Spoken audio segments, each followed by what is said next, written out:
Welcome to the Animagination podcast, the podcast where we dive deep into the worlds of your favourite anime, uncovering the stories, characters, and creativity that make these shows and movies so impactful and so unforgettable. I'm Cameron, your guide on this journey, and today we're going on a quest to Scotland to explore Scotland's history with anime and the Scotland Loves Anime Film Festival.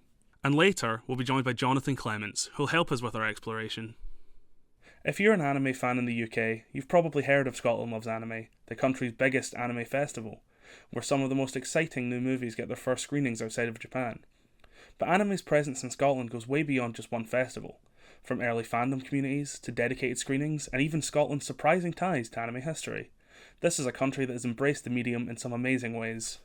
So today, we're going to explore how anime took root in Scotland, how Scotland Loves Anime became one of the most important anime festivals in Europe, and why Scotland might just be one of the best places to be an anime fan outside of Japan.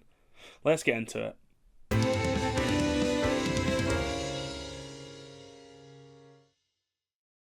Alright, so let's start at the beginning. How did anime even reach Scotland in the first place? Well, if you grew up watching anime in Scotland, chances are you first saw it on TV. Back in the 1980s and 1990s, anime was starting to appear on British television through shows like Battle of the Planets, Ulysses 31, and later on, Pokemon, Dragon Ball Z. Like the rest of the UK, Scotland had its fair share of anime fans discovering these series, but there wasn't much in the way of organised fandom yet. That started to change in the late 90s and early 2000s, when anime began hitting cinemas and DVD shelves in a much bigger way.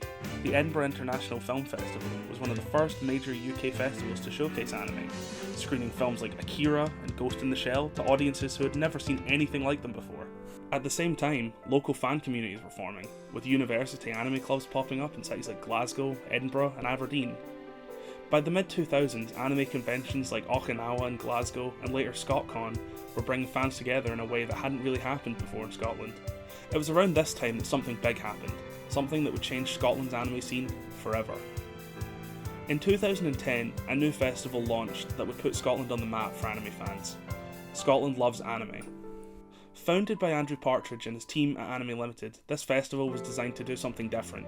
Instead of just screening classic anime films, it aimed to premiere new movies, often bringing them to Scotland before they were shown anywhere else outside of Japan.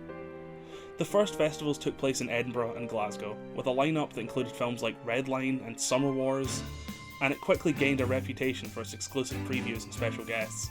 Over the years, it's brought in major figures from the anime industry, including directors like Naoko Yamada, who made A Silent Voice, and Kenji Kamiyama, who made Ghost in the Shell standalone complex. What makes Scotland Loves Anime unique is that it's not just a festival, it's a celebration of anime as an art form. It features Q&As with creators, in-depth panels, and even a jury prize, treating anime with the same level of respect as any other major film festival. And because it's backed by Anime Limited, one of the biggest anime distributors in the UK, it has access to some of the most highly anticipated new releases every year. Now here's something a lot of people won't realise. Scotland actually has some really interesting connections to anime beyond just being a great place for fans. For one, Scottish landscapes and history have influenced Japanese creators. If you've seen Highlander, The Search for Vengeance, an anime spin-off of the Highlander franchise, you'll know that it draws directly from Scottish mythology. And then there's Brave Story, an anime film with clear Celtic and Scottish influences in its fantasy world building. Even Studio Ghibli has a bit of a Scottish connection. Laputa Castle in the Sky takes its name from Gulliver's Travels, and while that's originally a work of Irish literature, it was hugely influential in Scotland's own literary history. Plus, some of the dub work for Ghibli films in the UK has been done by Scottish voice actors over the year. And then there's another unexpected one. Scotland in JoJo's Bizarre Adventure. If you're a JoJo's fan, you might remember that in Part 2, Battle Tendency, there's a brief mention of ancient ruins being discovered in Scotland that link to the Pillar Men. It's a tiny reference, but it's just another sign that anime and Scotland have crossed paths in some surprising ways. So, why has Scotland embraced anime in such a big way? One reason is that Scotland has a deep love for cinema. Glasgow was named a UNESCO City of Film, and its cinemas, like the Glasgow Film Theatre, have long been champions of international animation. Edinburgh, home to the famous Edinburgh International Film Festival, has also played a key role in introducing anime to audiences who might not have otherwise discovered it. Another factor is Anime Limited, based in Glasgow. Since its founding, it's been responsible for bringing some of the best anime films to UK audiences, handling theatrical releases, Blu-ray distributions, and of course, supporting Scotland Loves Anime. And finally, Scotland just has an incredibly passionate anime fan base, whether it's the dedicated convention scene, the anime screenings at local cinemas, or the packed audiences that Scotland Loves Anime. It's clear that anime has found a true home here. So what's next for anime in Scotland? With the continued success of Scotland Loves Anime, it's safe to say that Scottish anime fandom is stronger than ever. More cinemas across the country are screening anime films, conventions are continuing to grow, and Scotland's presence in the global anime scene is only getting bigger. And with anime's increasing mainstream popularity, we might even see more festivals, screenings, and special events in the future. Who knows? Maybe one day, we'll even get an anime set in Scotland. That's not the Highlander one. But don't just take my word for it. Let's hear what our expert has to say.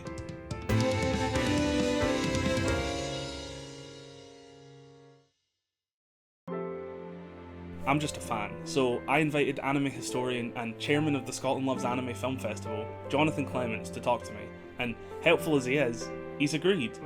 So, for those at home who might not know, who are you and what do you do?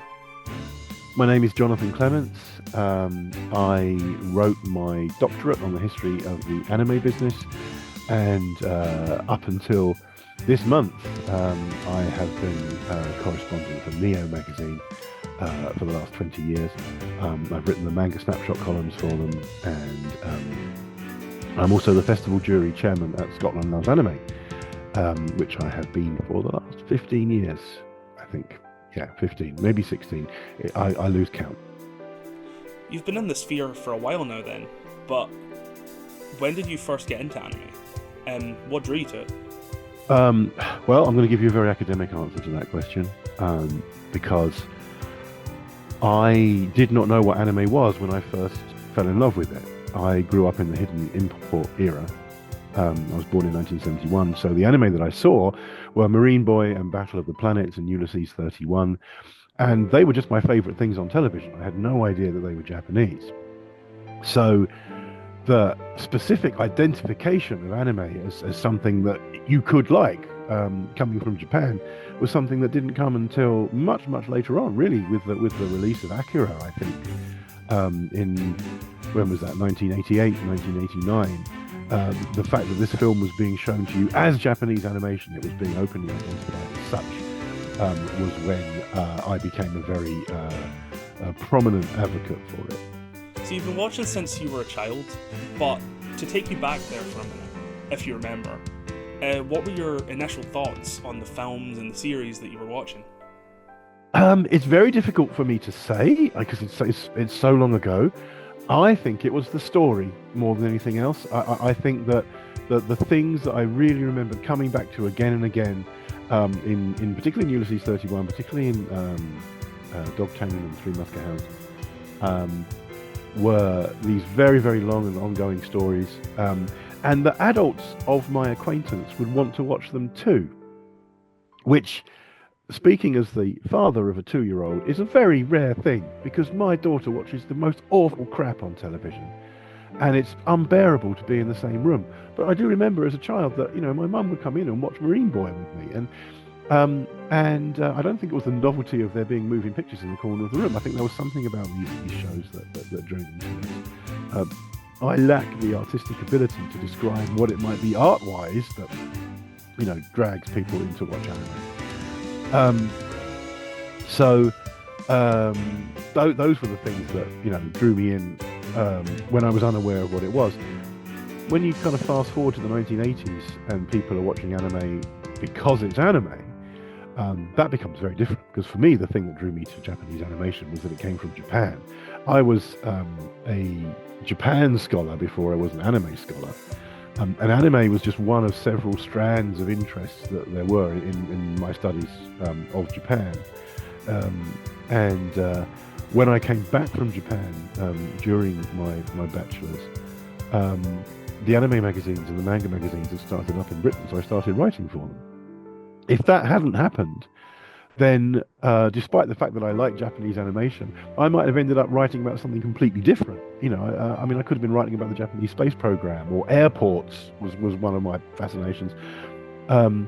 So I was very lucky to be caught up in that kind of manga entertainment moment in the beginning of the 1990s, which made it possible to actually get involved in Japanese animation. First as a critic and a journalist, and then very quickly, when it turned out that I spoke Japanese, as a translator. And then when they couldn't find someone to direct the dub, as a director. and when they couldn't get someone to do the voice of the baddie, as a voice actor. So all of these things, kind of came along ridiculously fast, and it only happens in a young and unregulated industry where it hasn't been taken over by people who know what they're doing yet.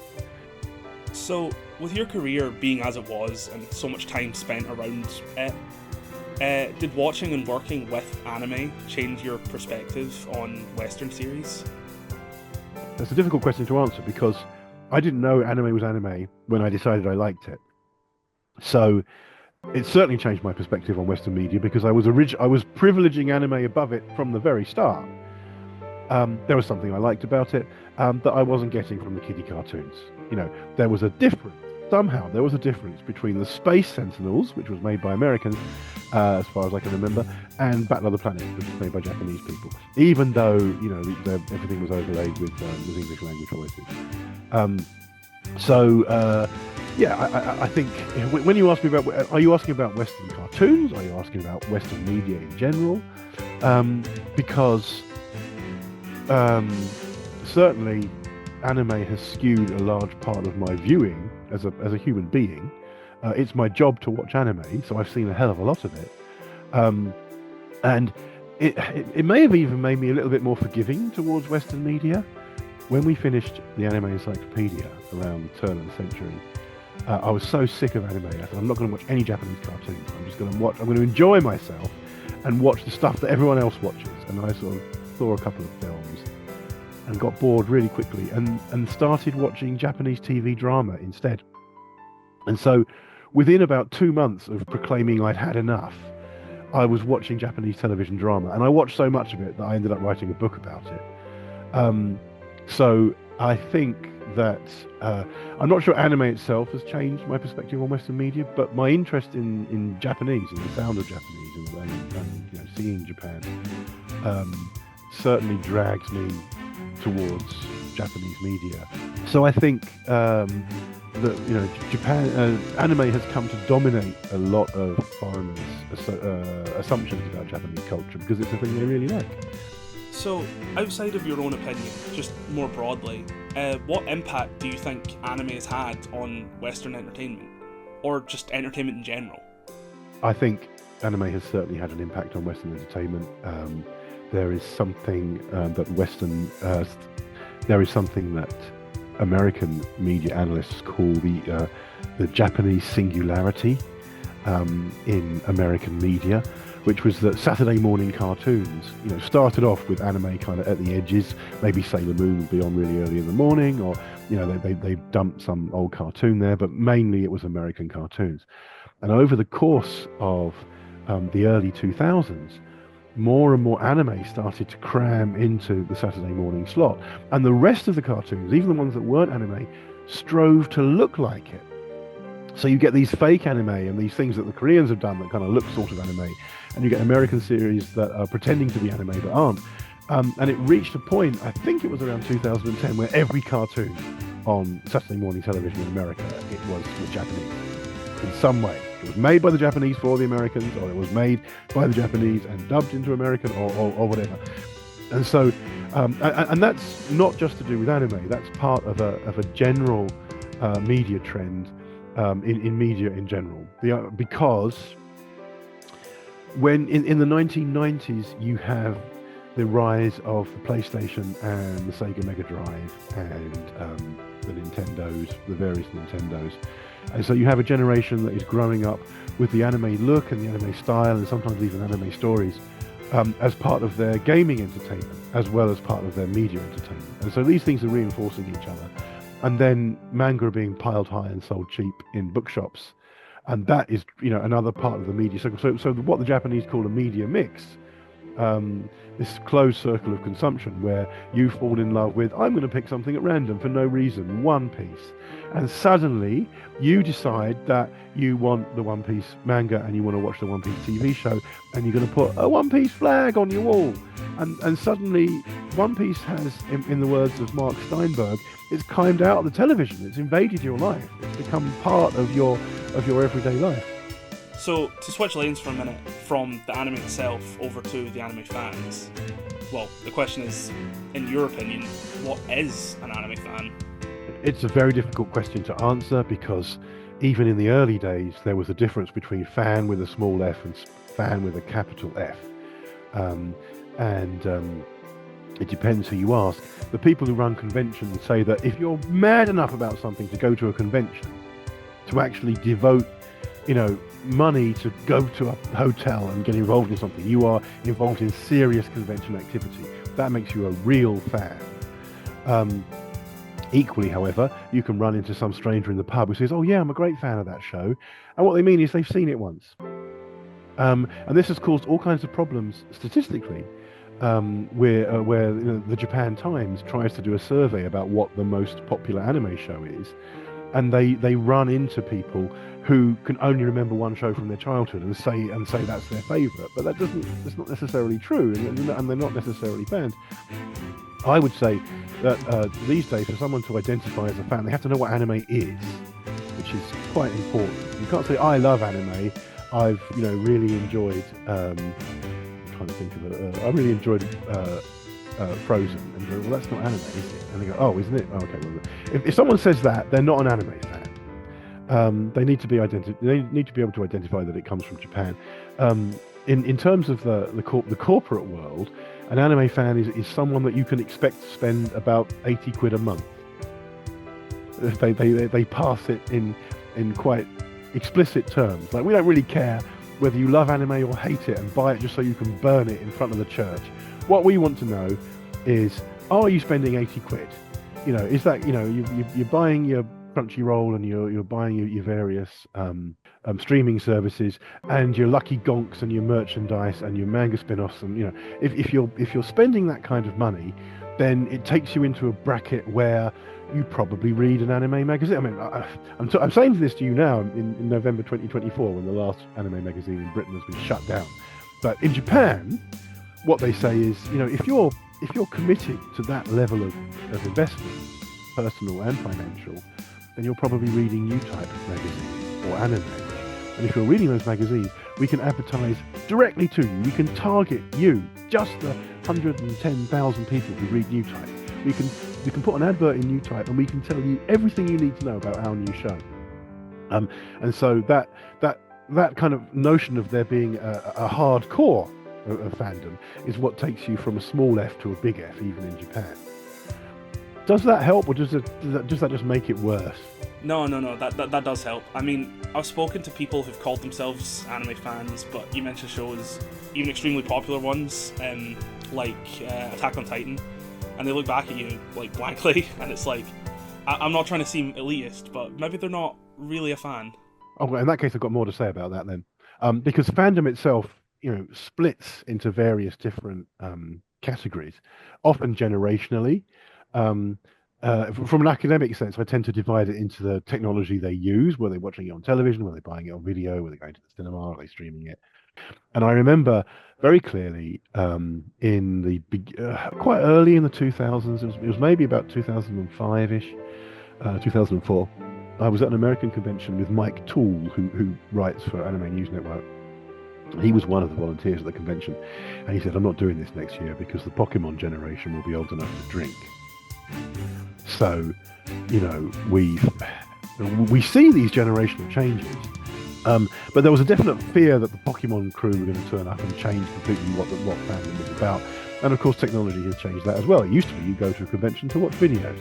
No one does that anymore. And so when I was the editor of Manga Max magazine in 1999, the postbag was mainly from men in between the ages of, let's say, 17 and 22, talking about Yoshiaki Kawajiri and Katsuhiro Otomo. And by the time we shut the magazine down, which was only a year or so later, the postbag was almost 50-50 male-female, and it was much younger. It was teenagers who'd come in through Pokemon and wanted to find out more about the place where Pokemon came from. And so their attitude was very different, their interests were very different, and the sense of entitlement was very different as well. You have people like me saying, "Oh, you don't remember in the bad old days, we used to have to get a 6th generation copy from some guy in Hawaii before we could see anime," and it just kind of squirts onto their phone now, and they don't understand the difference between it. And in fact, there's something else I identified in modern fandom, in ultra modern fandom today, which is that if you wanted to watch every single show on Crunchyroll in all the forms available, it would take you 75 years, like end to end, to get through them all. I mean, you'd be watching dubs and subs, but maybe you're weird. And so this makes it eminently possible for two people of the same age to identify as anime fans, to fall in love with it completely as a medium, to meet up and have both seen a completely different canon of shows, to have no idea what the other one is talking about. So what's quite nice in fandom is to have these grand unifiers. You mentioned Attack on Titan. I would say Cowboy Bebop is another one. It's a 20-year-old show that is still gaining new fans. Evangelion is another one. So these are becoming gateway shows where two fans who've seen completely different shows on Crunchyroll this season can at least say, oh yeah, but we both like Cowboy Bebop. So, back to your story for now. Tell me, what's your history with the Scotland Loves Anime Festival? Well, I came to Scotland in the noughties to give a lecture about Momotaro's Divine Sin Warriors at the Japan Society. And Andrew Partridge was in the audience. He was still a student at the time, but he was already working for Bandai. And it was this kind of big joke in the industry at the time that, Bandai's releases are late this week because Andrew's got exams. Because he was doing all the work for this massive conglomerate, but he was actually still a student. And so that's how I got to know him. I bought him dinner and we talked about the anime world, and he said he was thinking of doing a festival, and I was like, oh, that sounds nice. And when he did the festival, he said, can you come along and help out? Introduce the films, with me, hang out with the Japanese guests. If I'm doing something, then we need a body somewhere else. And so the first festival ever was me and Andrew and Bethan, the interpreter. Those were the only staff members. And we'd take turns introducing the films, and we would kind of shepherd the guests around, and we'd try and deal with the various issues. Andrew very swiftly realised that he didn't want to be the public face of the festival.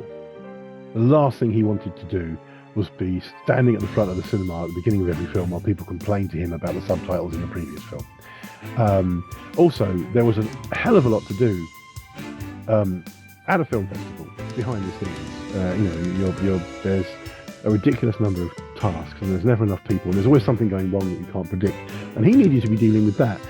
So very quickly, I became the front man, and I would go up on the stage and introduce the films. So there was a voice of continuity for the festival. And my job was to come up with something to say about the films that Andrew didn't know himself, even though he'd brought them over. And that has varying levels of success and failure. I think there are sometimes I introduce a film and someone comes up to me afterwards and says, I had no idea about that thing that you explained at the beginning, and it's completely changed the way that I saw the film. And when that happens, I know I've done a good job. So over the years, I have been the kind of the guy at the front of the festival who deals with explaining what the films are about, and also deals with the guests, also puts them on stage and subjects them to a level of questioning that is designed to give them the experience of a real film festival. It's very important to us that we're not just a bunch of guys sticking on some cartoons. We want the Japanese to feel that they are in the hands of professionals, and that they're being heard. I mean, one of the reasons we spend so much money on Bethan is that when a Japanese person tells a joke, Bethan says it in English and the audience laughs, and that's actually a very difficult process to enact. And they go back to Japan and they tell their friends, oh wow, Scotland Loves Anime is amazing. You wouldn't believe the questions we were asked, and you wouldn't believe the excitement and the size of the audience and everything. So that's my role really in the festival now. And I'm also the festival jury chairman, which I almost forgot. So from the second festival on, we had a jury, and they would watch the 4 films in competition, and they needed someone to kind of get the jury together and argue with them and get their vote. And I've done that every year, which has been great, because the jury is always a movable. You never know who the jury is going to be. They're often really quite fascinating people. We've had people from DreamWorks, we've had people from Aardman, we've had all kinds of young up-and-coming animators. and people from Japanese companies and American companies, and it's very interesting to hang out with them for a bit. But those are all my duties at the festival. So you've been doing things there for quite some time now, but to look back over the years, how would you compare the community now to when you started? Well, I mean, I answered a bit of this question before about the kind of post bag we had at Manga, Max magazine, and certainly there have been some major changes in the anime industry, in the anime community during my career. I mean, the biggest one for me was 2009, which was when we got gender parity. So suddenly there was 50-50 male-female, and that created a huge difference in what fandom wanted.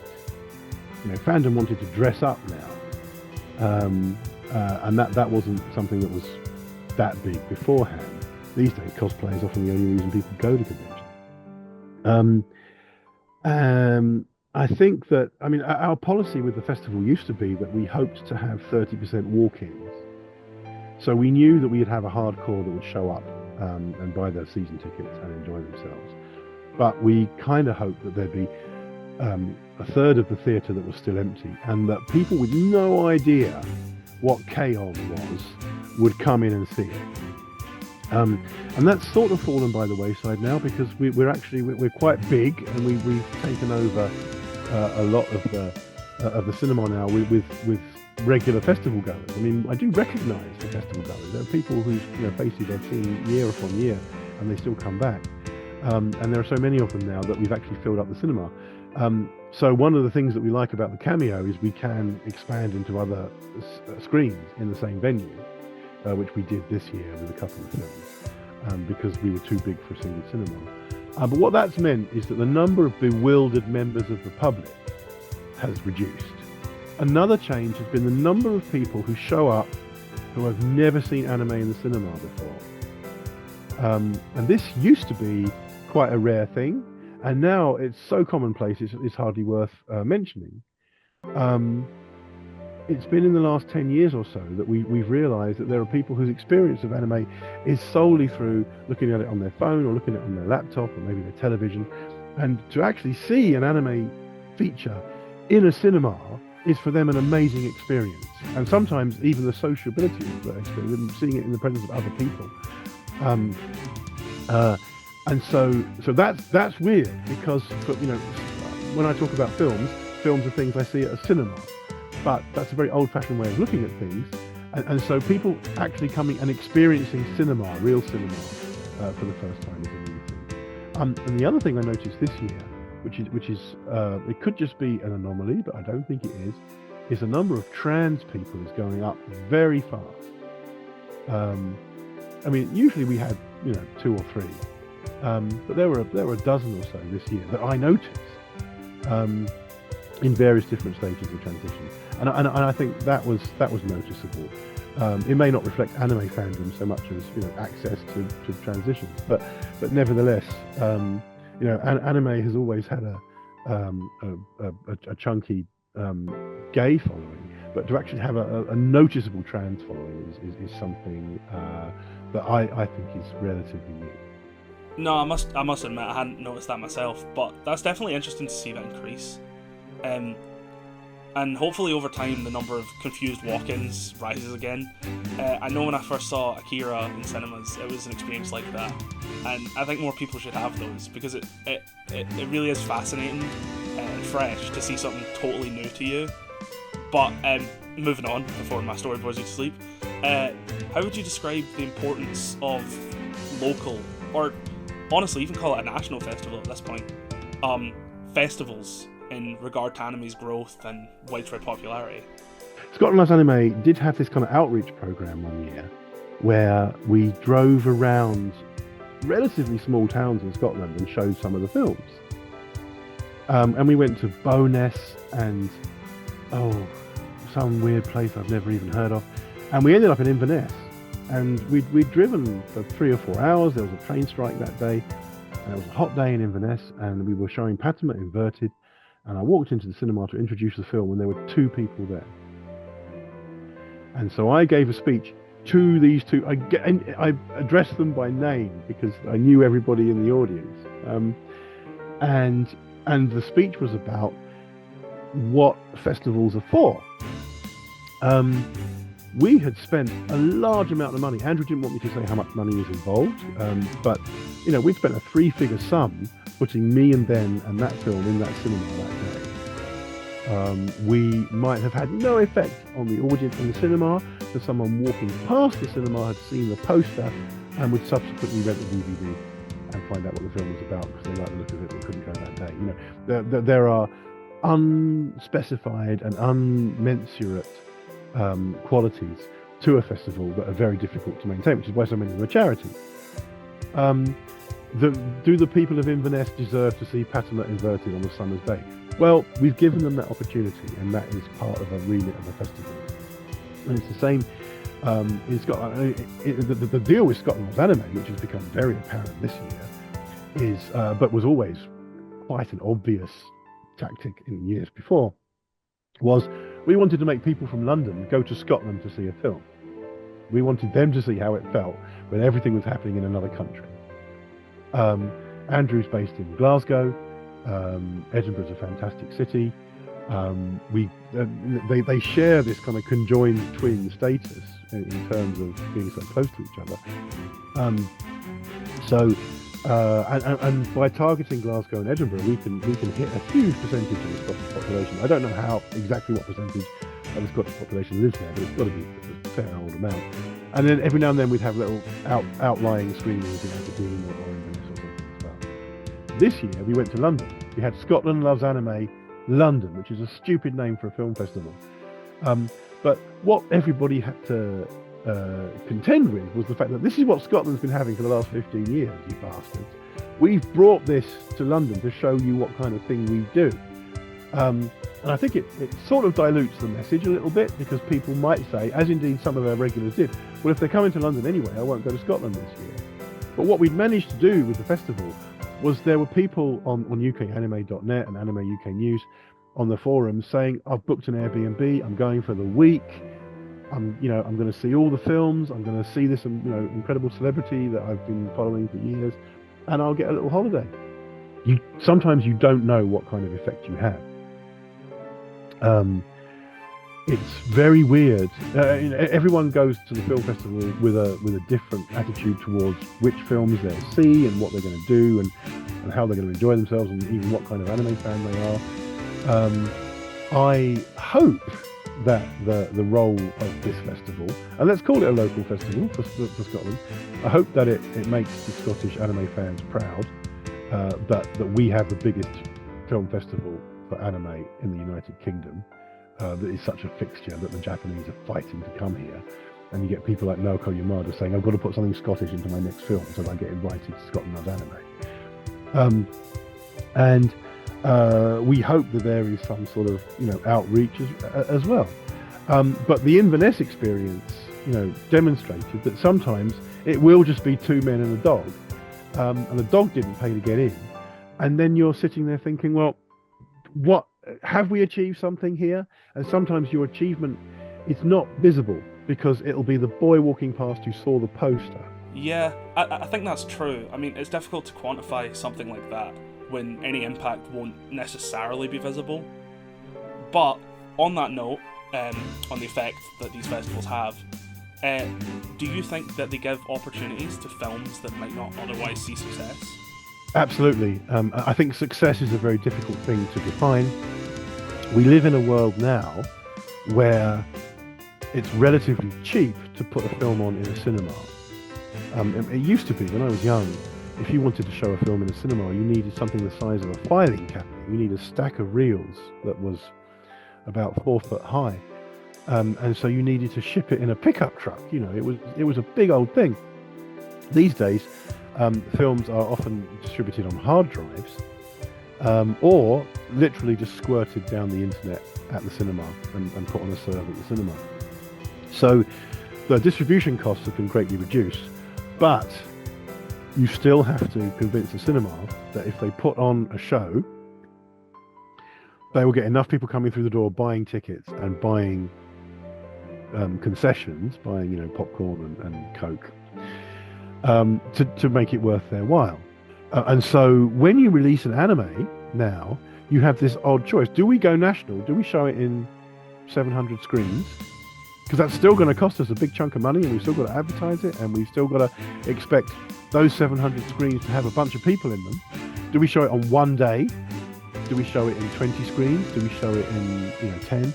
There are some anime that don't deserve that attention, and some of them won't necessarily um, be obscure either. I mean, if you were going to do a One Piece movie, you would probably go for a one-day event nationally, because every One Piece fan would be sure to want to see it, but you wouldn't get people saying, "Oh, I heard this One Piece is good. I haven't seen the previous 400 episodes, but I'll wander in and see what this film is like." No one's going to do that. So what you can do with the film festival is you can show the big names, you can show the good stuff, you can show once you've got people in town anyway, you can show them the episodes of ongoing series that happen to be in film form. You can show them a film that might have trouble getting arrested. Every now and then there might be a film where you think, we cannot put this in 20 cinemas around the country, we'll lose hundreds of pounds, no one's going to want to see this. And they've never heard of this very famous director. Until they've heard of Mamoru Hosoda, we can't put his film on, nationally. Well, we'll show it. We'll show it at the festival instead. I've always wanted to put on the Highlander anime because it's terrible, and if anything's going to get an audience of Scots really excited, it's an opening monologue that says, "Here we are in Scotland, which is in the north of England." Anyone who says that in a film is going to get into trouble. And I think that will be a great cinema experience. Probably not for the projectionists and the people who have to clean up afterwards, but nevertheless, that will be fun. So you can show a film. It doesn't necessarily be because we know that we will fill 600 seats. It can be, it's nice that we've shown this film. This film will look good in the catalogue, or we can do a retrospective. If you like that guy's films, you can see others. I think we should probably be doing more older films because it's very clear that every film festival is someone's first, and when we show Ghost in the Shell, which I assume everyone has seen, there were people in the audience who've never seen it before, in a cinema or otherwise. And there's always young fans coming up each year who haven't had the opportunity to see these things in cinemas. So definitely it gives opportunities to films that might not otherwise find audiences. I mean, I think success is a bad word to use here. There are films that will only monetize if you've got a season ticket. If you're selling to a season ticket audience, and they're okay, well we'll go and see that because we've already paid for it. A film festival program, I wouldn't willingly put that kind of film on, but sometimes that might be lying around in the bargain bin, and they've got to get rid of it. They've got to burn it off somehow. So yeah, there are all kinds of reasons to put a film on in a film festival, and it certainly gives good opportunities to films. It's much easier for anime now because you can, if you want, just show an anime in 20 cinemas and get a good footprint over the country. There are many anime films, for whatever reason, that will have trouble filling a cinema. There are anime titles in Japan that only sell 600 copies. Now, you cannot bring that to Britain and expect 20 different cinemas to show it. You're much better off putting it on in a film festival and having all 600 people in Britain who would want to see that film in the cinema on the same day. That's better for everybody, and so and that is the sort of thing that you can do at a film festival. Well, to build on that a little bit, if you think the film festival can help films with exposure, do you also agree that the films shown at festivals are treated differently by the public? You know, like they're given more of a chance than just the average anime? Absolutely. I think, and I don't think it applies to the general public, I think it applies to anime fans as well. I think there is a phenomenological issue here, which is that if you go to a film festival, you expect someone who knows what they're doing to have curated the films that you see. People, having sensible thoughts about what people might enjoy. You also trust the festival to bring you the newest stuff. We have these big fights for the London Film Festival each year because the London Film Festival is always scrabbling for the new Shinkai or for the new Hosoda. And we prefer to have those ourselves, obviously. So there's that curatorial element, which is that you impart a certain degree of authority to whoever it is who's choosing the films that you are then going to see, and you hope you can trust them. You hope you can trust a film festival organizer not to waste your time. And we've had arguments about this at the film festival before. I've said, why are you showing that film? No one's going to like it. And they go, no, someone will like it. You'll see. People can choose and they can vote with their wallet. And I've normally been wrong, so there's that. And that applies to fans and the general public. The general public will see that there's a festival and assume that those decisions have been made too. And something that I try very hard to do with our advertising and with our marketing is to make it really clear what anime you can come and see if you don't know anything. Because I hate it when someone shows up to see Berserk 3 and wonders why they can't understand what's going on. There is I think, a duty of care to the audience, fan and general audience alike, to say to them, we've thought about these films, we put them in a very careful order, we've done our best to enhance your viewing experience.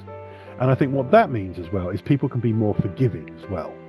Having the directors present, having the ability to talk about their films, or even the fact that the film is just in a festival to begin with, and you've got this perceived value. You've paid your money for your ticket, you've gone to spend the weekend in Edinburgh, so you might as well enjoy yourself. So I think people will try harder to enjoy themselves, and so they can be more forgiving of a film. I think the fact that something is on at a film festival does make people accord it a certain bespoke value. And if you've got the director there talking about it, then that's another thing. We showed a film called Over the Sky. I don't know if you ever saw that. No, I didn't. Well, Over the Sky was not well received by the audience at all. But the interview that I did with the director afterwards was like the comedy highlight of the festival. And he was so eloquent about his film. A whole bunch of people said, you know what? I want to see that film again now. So sometimes having filmmakers present can make people a little bit more accepting of some of the ideas that they've had, or willing to give something another try. I definitely agree. This year, the Q&A after The Colours Within, I thought it was really interesting, and it made me like the film a lot more. Not that there was a bad film. I enjoyed it regardless, but it definitely gave me a new perspective on the film, and I think the experience as a whole was just better than had I just sat and watched the film. Yeah, I think Colours Within is a good point. You had two really animated people. Naoko Yamada loves Scotland. She absolutely loves it. She loves the festival. We've been there for her throughout her career. We were backing her as a new voice in anime when all she'd made was K-On! And so she's been with us through thick and thin, and she loves coming to Scotland. She loves hanging out with the staff. Kensuke Ushio was a new and unknown quantity. My biggest problem with him was reining him in because he could speak English as well, so he was able to talk faster and sometimes risk talking over her unless I could kind of shut him down sometimes. But they had some really interesting things to say about what was going on in the film. They pointed out a whole bunch of things the audience hadn't thought of, which makes you want to see the film again. And that's exactly the kind of interaction that you want to have at a film festival. And so when I walk up on stage and say, hey, who wants to ask them something? We don't know what nutter we'll get. We had a guy with Makoto Shinkai who said, why trains? And I thought, okay, well, the minutes are ticking by and it's costing us £250 a minute to have this guy on the stage, but let's see what happens. And Shinkai delivered this wonderful kind of 5-minute speech about the importance of trains in Japan and their means of uniting a community, and the idea of travelling without moving and moving without travelling. And it was a great answer to a stupid question. And we wouldn't have got that question if I hadn't have let the audience, ask whatever they wanted. And so a lot of my job sometimes behind the scenes is really putting the Japanese at ease and explaining to them that they're not representing the entire Japanese business. They are not necessarily on the record, and I'm not trying to catch them out. If they don't know the answer, the trick is to say, I don't know, ask me another question, rather than, to appear like they know everything. And a lot of them are very nervous about it, particularly before the film is screened. Even on the very first festival, we had Satoru Nishimura there for Trigun, and he was very, very uptight until the film screened. And he sat in the audience with people laughing, and then he was ready to talk afterwards because he knew he was among friends. But it's very difficult to convince a lot of Japanese creators that that's what's happening, because what happens in Japan is they're taxied in, they arrive as the film ends, they wave, and then they leave. So they don't know what the reception's been, and they don't know how things have gone. We don't make people sit through their films normally because they're sick of them by the time they make it to a foreign festival. But sometimes people do. Naoko Yamada watches her own films like she's never seen them before.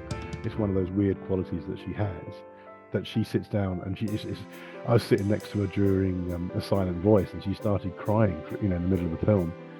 And I said, "Are you crying?" She's like, "No, I've got a cold. Leave me alone. I've got a cold." So she has a very emotional reaction to her films, and enjoys watching them as a member of the public. So yeah, these are all factors in the way that these films are treated differently, and hopefully the audience has a different experience, because I want the audience to have a different experience. I want people to say, "I've got to set aside those 2 weekends in November because Scotland Loves Anime is on, and I'm not missing it, because it costs the same as a convention to go, but I'll see two famous people and all of the new films in Japan, and that thing that I've wanted to see for ages, and it'll be a nice trip." Well, those were a series of a bit more in-depth questions, so hopefully this next one will be a bit easier. Or maybe not, some people think it's the hardest one. But what's your favourite film that you've seen at the Scotland Loves Anime Festival? This year, but also across all years, what's been your best experience? Oh, God. Well, this year is pretty easy. It was Ghost Cat Anzu. I don't think we had a very good year this year. I think that the general level of the films on show was not great. I mean, I wouldn't say that publicly. You can say it on your podcast, but we can't control what the Japanese make. There might be a year when the 4 films in competition are all so amazing that the jury are struggling to find out which one they love the most, because any one of them might be an Oscar winner. That's the worst jury year to have, because you really are stuck trying to make an impossible choice. I didn't see any real standouts in competition this year. I didn't see anything that was a blockbuster or that's going to change the anime world. I just saw, a few films. I enjoyed Ghost Cat Anzu for its approach to Buddhist hells. The idea that Buddhist hells are all linked in the same awful hotel is a lovely idea. But it wasn't, that was my favourite film of the year, but it was still quite a low score, to be honest. So that's this year. In terms of the festival in general, I think probably the film I've enjoyed the most, which was a real discovery for me, was probably Fusei, Memoirs of a Hunter Girl, because it was made as the 90th anniversary celebration of a literary magazine, and so it's just full of these little side jokes and allusions to the history of Japanese literature, which really requires a commentary track, which no one paid me to do. So it just flies over most people's heads. But that was a lot of fun. But for me, sometimes the highlight of the festival isn't necessarily about the films. It's about the Q&As. It's about my ability to create a performance without a real script, with an unknown quantity on stage in 2 languages, which is a very difficult thing to do. So for me, I often rate the festivals on the basis of how are we going to fill this time and have the audience saying, "Wow, that was great." Possibly the best festival interview that I did was Mamoru Hosoda, because when he was talking about Bell, we had some great laughs, and he said some very unexpected things, and his entourage said afterwards, that was like being on a chat show. They weren't ready for it. They were like, "Wow, that was just like, with the guy at the desk and he says the funny thing and the audience laugh." They weren't ready for that. And so that worked really well. I was also very proud of Garden of Remembrance, the Naoko Yamada short film, which we showed in Edinburgh. I don't know if you were there for that, but she had this film that was 17 minutes long, and so no pressure.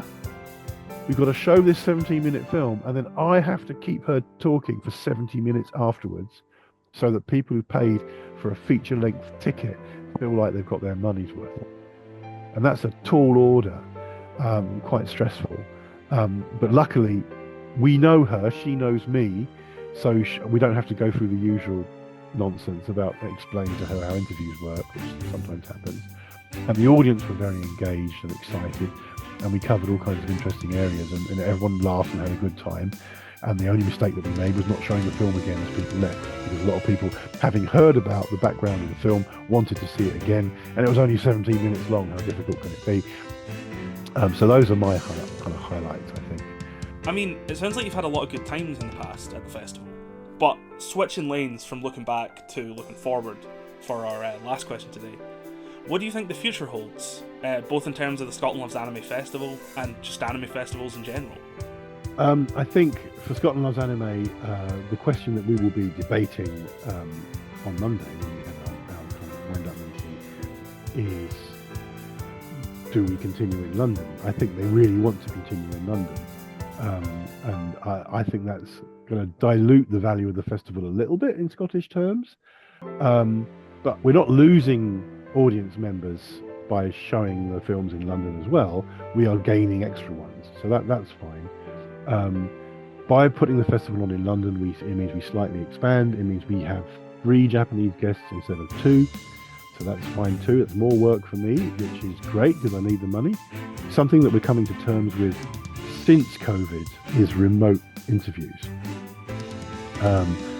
I am sitting in my office right now talking to my usual camera, my web meeting camera, but usually I'm actually facing this way and I'm talking to a 4K camera, and there's a Japanese director on the other end, and we're recording an interview which will be put on the end of the film. And we started doing that during COVID because no one could leave their house. But it's actually a much cheaper way of developing content than flying the director over. Another question we have to ask ourselves about Scotland Loves Anime is, do we stay with the Cameo? Because the Edinburgh Film House is supposed to be coming back together next year. I think that luckily that decision can be postponed for a year because we won't have a guarantee that the Film House is back together before we need to book the venue for next year. So that's a decision that we have to make as well. In terms of anime festivals in general, I'd ask you how many anime festivals you think there are. There aren't a huge number of them. There are convention events or,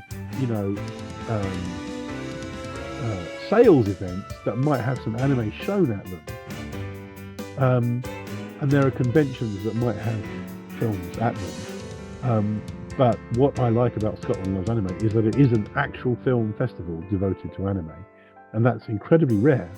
And I'm not sure that the United Kingdom can take too many on. I mean, even when we're talking about expanding to London, we want to maintain a degree of scarcity here. If there was an anime festival every week in Britain, then people would just give up coming. So for us, it's very good to be a singular event that is in one place every year, 3 places every year, and which has got a brand identity where people trust us to entertain them enough to justify making that trip. And so if you wanted to start an anime festival of your own somewhere, you'd need to find a place that had enough anime fans kicking around. You'd need an urban centre, but also one that wouldn't necessarily get in the way. There aren't that many anime features every year, for example. If there were a festival, if Leeds decided they wanted an anime festival and they were going to hold it in March every year, well, they'd get all of the January, February, March titles that we would otherwise show in the autumn. But then we'd have already had the autumn titles before that they would have hoped to have as premiere, and so you'd lose some of the exclusivity. So I'm not sure about anime festivals in general. If there are all that many that really work at the scale that we do, and provide the kind of service that we do, I think New York has an anime festival. But apart from that, I'm not sure how many there are that aren't really kind of spin-offs of conventions or of things like the so-called Comic-Con in London, which is just a big room of people selling you stuff.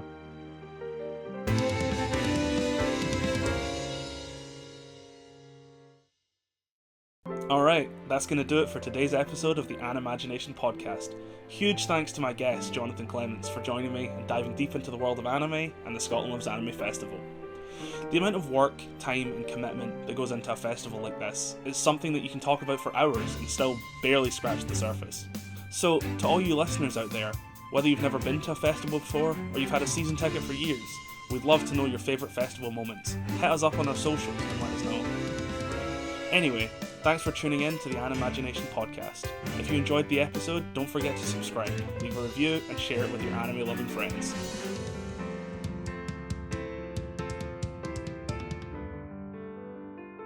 In the past 3 episodes, I had the pleasure of speaking with some incredible guests about a range of fascinating topics.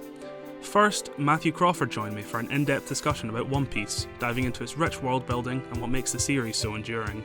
Then, Helen McCarthy shared her deep knowledge of Studio Ghibli, exploring the artistry, themes, and legacy of the beloved animation studio. Most recently, Jonathan Clements came on to talk about Scotland Loves Anime, offering insights into the festival and the evolving landscape of anime appreciation in the UK.